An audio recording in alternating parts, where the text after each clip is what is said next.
Goeiemiddag,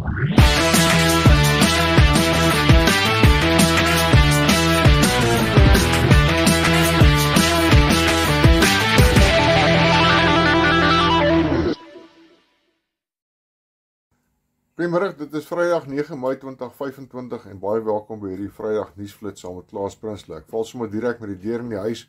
Vir my sover 4 aanvalle, geen moorde en as dit so lyk by die 9de, dan wil ek nie weet hoe die res van die maand gaan lyk nie. So ons moet oor ons skouer kyk, ons moet veiligheid eerste hou en na onsself begin kyk.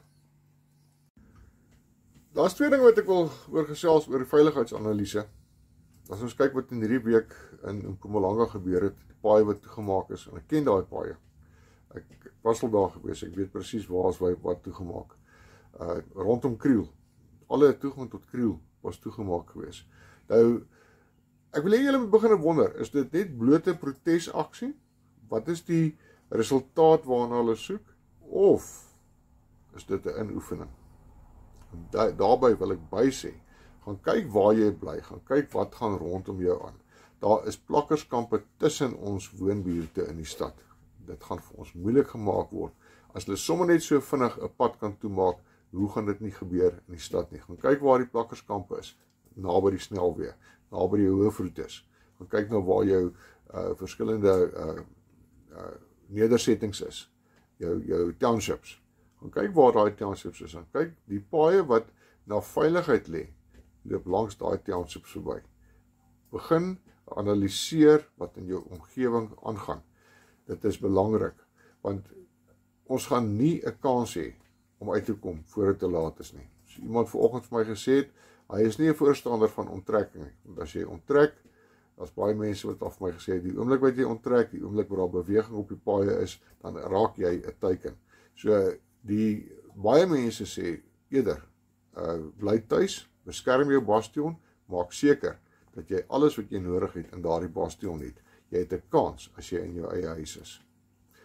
Die tweede ding wat ek wil gesels is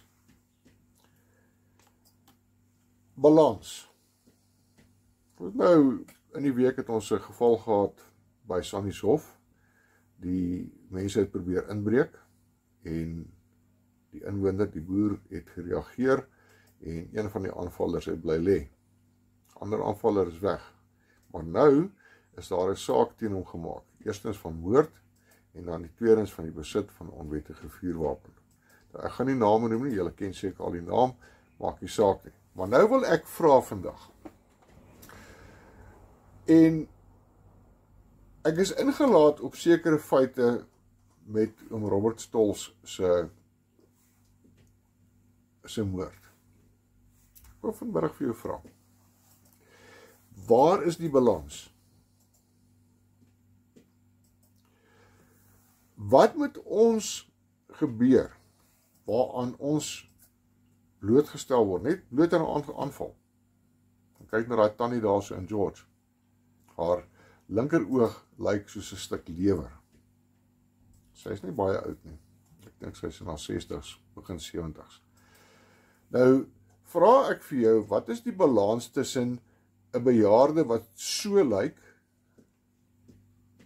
en as daar 'n vervolging kom wat uiteindelik op 'n vonnis uitloop, hoe balanseer jy die twee? Dit is net vir my asof dinge nie heeltemal sin maak nie. Nou wil ek terugkom na die plaasaanval toe. As daardie man nie daardie een inbreker plat getrek het nie, wat is die kanse? Nou, luister mooi wat ek vir jou sê. Wat is die kanse dat ons met 2, 'n man en 'n vrou, kon gesit het wat vermoor was, wat aangeval is, die aanvallers is weg, want die vervolgingsgesag in ons land is net van so 'n aard dat daardie saak waarskynlik nie baie aandag sou gekry het as dit net 'n blote aanval was nie.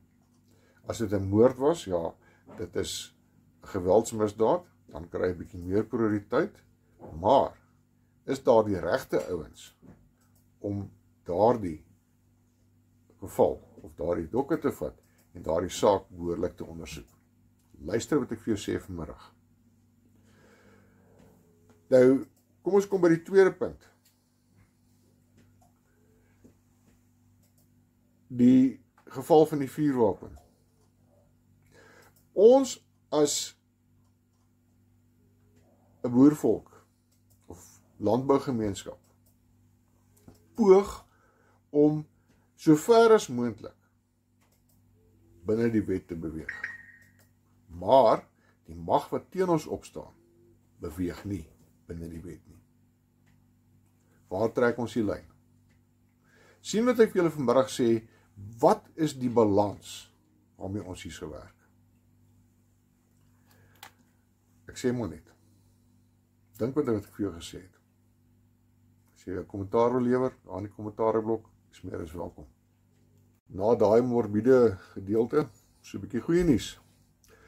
Forsie was vandag ingewees om sy gips te laat verwyder, en toe ek met hom praat, toe kon jy hoor in sy stemtoon, hy glimlag hemelsbreed. Hy is baie in sy noppies. Die bene, die knie is nog baie geswel, en die spiere is baie styf, en hy is aanbeveel om vir die volgende 4 weke nog steeds met die krikke te loop, of met een krik te loop, en die dokter se mening is, dan behoort hy volle beweging terug te hê.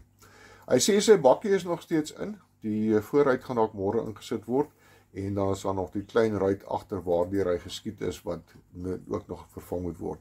En dan sodra hy die bakkie terug het, dan gaan hy begin werk. Hy sê hy sy sleepwa kan haak, hy sal die bakkie kan bestuur sonder die gips met die stywe been, en dan gaan hy begin om alles weer aan die gang te kry. Hy wil eerstens die woonstel wil hy leefbaar kry, dat hy kan terugtrek plaas toe. Sy hart is op die plaas, en daarmee gaan hy dalk hulp nodig hê, so as ons op die mense se knoppies begin druk, asseblief kom ons help. En dan die ander goeie nuus, en dit gee my sommer 'n knop in die keel. Daar was baie skenkings wat ingekom het, en ons sê baie dankie vir elkeen van julle, en ek sê vir julle dankie namens Forsie. Hy sê ek moet asseblief sy dank en waardering aan almal oordra, wat kontantskenkings oorbetaal het in sy bankrekening, die backup buddy, en dan natuurlik daar die vrag klere wat uit die Vrystaat uitgekom het. Forsie sê hy kon sy oë nie glo nie. En hy sê wat vir hom een van die belangrikste dinge is dat daar vir hom 'n studiebybel in daardie pakkie was. Marie, ons sê vir jou baie dankie. Al die ander mense wat ook nog skenkings beoog, asseblief stuur dit deur, kan ons dit van daar afvat. Maar daardie Vrystaatse klere wat gekom het, dit was die cherry op die koek vir die laaste 8 weke. Mense, daai man glimlag van oor tot oor. Baie dankie vir ons gemeenskap om 'n boer op te help. Baksteen vir 'n boer is nog steeds in die gang. Kom ons help hierdie man. Baie dankie sover.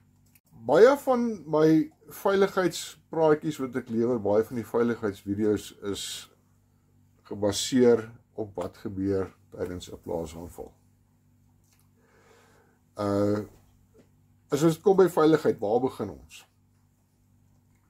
Ons begin by oplettendheid, ons begin by jou werf skoon, ons begin by die breek van 'n roetine. En ek gaan nou weer praat oor roetine. Wat gebeur tydens 'n aanval? Beklei van binnekant af, buitekant toe. Moenie uitgaan en daarso die oorlog gaan probeer wen nie. Want dis donker in die nag. 3:30 in die oggend, is dit stiknagdonker. Jy kan begin om te kyk dat daar bewegingssensor ligte rondom jou huis is.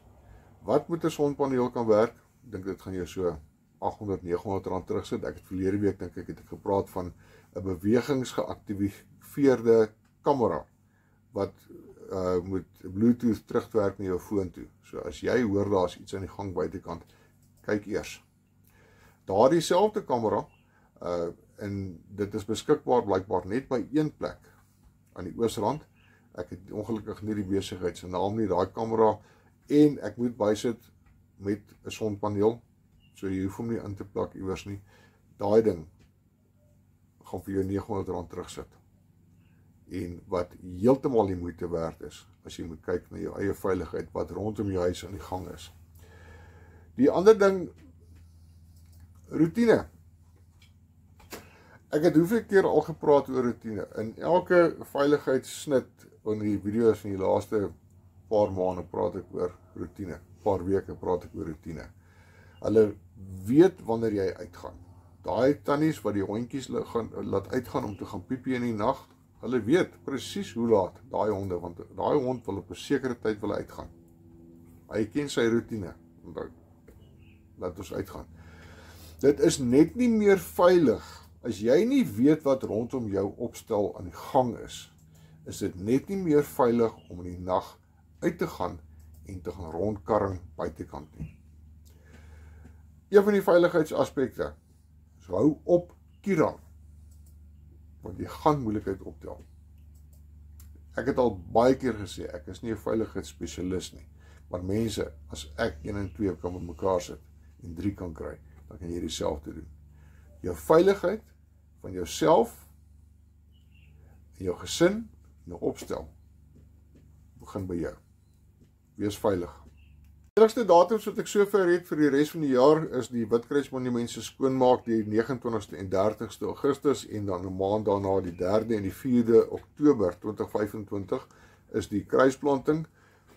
Nou op die skerm, ekskuus, kan julle sien julle Kobus de Lange se nommer. Hy is die kontakpersoon daarso as julle wil help of as julle meer besonderhede wil kry.